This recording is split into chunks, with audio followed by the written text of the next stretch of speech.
ലോകത്തെ ഏറ്റവും കൂടുതൽ ഭംഗിയുള്ള ഡോഗ് ബ്രീഡിലൊന്നാണ് എൻ്റെ കയ്യിലിരിക്കുന്നത് നമ്മുടെ ജർമ്മൻ ഷെപ്പേർഡ്. അതിനകത്ത് ലോങ് കോട്ടുണ്ട്, ഷോർട്ട് കോട്ടുണ്ട്. നമുക്ക് കാഴ്ചയിൽ നമുക്ക് എല്ലാവർക്കും ഇഷ്ടപ്പെടുന്ന പറയുമ്പോൾ ഈ കാണുന്ന നമ്മുടെ എപ്പോഴും പറയുമല്ലോ ജർമ്മൻ ഷെപ്പേർഡിനെ കാണുമ്പോൾ ഒരു സിംഹക്കുട്ടി പോലെ കാണുന്നത്.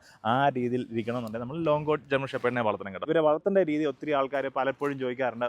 മറ്റുള്ള ബ്രീഡ്സിനേക്കാൾ കുറച്ചുകൂടെ കെയറിങ് കൂളാണ്. കാരണം ഇതൊരു ഹെയറി ബ്രീഡാണ്. കണ്ടില്ലേ, ഇപ്പോൾ തന്നെ ഈ പപ്പി ആയപ്പോൾ തന്നെ നല്ല രീതിയിലുള്ള ഹെയറും കാര്യങ്ങളൊക്കെ തന്നെയുണ്ട്. ഇതേ രീതിയിൽ ഭംഗിയായിട്ടിരിക്കണമെന്നുണ്ടെങ്കിൽ അവരുടെ കൂട് ഉൾപ്പെടെ അവരുടെ കൂട് അല്ലെന്നുണ്ടെങ്കിൽ അവരുടെ ഫുഡ് അവരെ കുളിപ്പിക്കുന്ന രീതി അങ്ങനെയൊക്കെ കുറേ കാര്യങ്ങൾ നല്ല രീതിയിൽ ശ്രദ്ധിച്ചാൽ മാത്രമേ ഈ ഒരു ഡോഗിന് അതിൻ്റെ ഒരു ഭംഗിയിൽ കിട്ടത്തുള്ളൂ. ലോകത്ത് ഇഷ്ടംപോലെ ആരാധകരുള്ളൊരു ബ്രീഡോടെയാണ് ഈ ഒരു ജർമ്മൻ ഷെപ്പേർഡ് എന്ന് പറയുമ്പോൾ കേട്ടോ. നമുക്ക് പപ്പി ഇപ്പോൾ ഒരു 60 ദിവസം കഴിഞ്ഞിട്ടേ ഉള്ളൂ. പ്രോപ്പറായിട്ട് ഡിവോം ചെയ്തിട്ടുണ്ട്. അതുപോലെ തന്നെ വാക്സിനേഷൻ കംപ്ലീറ്റ് ആണ്. പിന്നെ അതുപോലെ തന്നെ KCD ഇൻസ്പെക്ഷൻ കഴിഞ്ഞിട്ട് സർട്ടിഫിക്കറ്റ് നമ്മുടെ വന്നിട്ടുണ്ട്. അപ്പോൾ നമ്മൾ നിൽക്കുന്നത് നമ്മുടെ നെടുങ്കണ്ടത്താണ്. നമ്മുടെ സുഹൃത്തിൻ്റെ വീട്ടിലുണ്ടായ പപ്പീസാണ് ഈ കാണുന്നത്. നോക്കി, പപ്പീസെല്ലാം നല്ല ഉഷാറായിട്ട് നല്ല ആക്റ്റീവായിട്ടിരിക്കുന്ന പപ്പീസാണ്. നല്ല ഡ്രൈവ് ഉള്ള പപ്പി കേട്ടോ.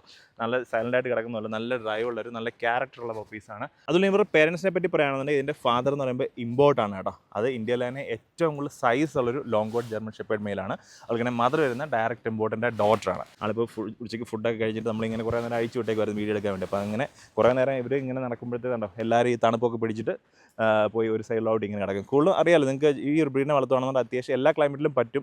എന്നാലും കൂടുതൽ ഒരു തണുപ്പുണ്ടെന്നുണ്ടെങ്കിൽ നല്ലതായിരിക്കും. ഇപ്പോൾ വീട്ടിൽ വളർത്തുകയാണെന്നുണ്ടെങ്കിലും കൂടൊക്കെ ആ രീതിയിൽ ഒരു ചൂട് സ്ഥലത്ത് വെക്കാതെ തണുപ്പുള്ള ഷെയ്ഡുള്ള സ്ഥലത്തൊക്കെ കൂടും കാര്യങ്ങളൊക്കെ ക്രമീകരിക്കുക. നല്ല രീതിയിൽ തന്നെ എന്താ പറയുന്നത്, പപ്പി ആകുമ്പോൾ തന്നെ നിങ്ങൾ ആഴ്ചയിൽ ഒരു ദിവസമെങ്കിലും മിനിമം ഒന്ന് എല്ലാ ദിവസവും ചെയ്യണം നല്ലതാണ്.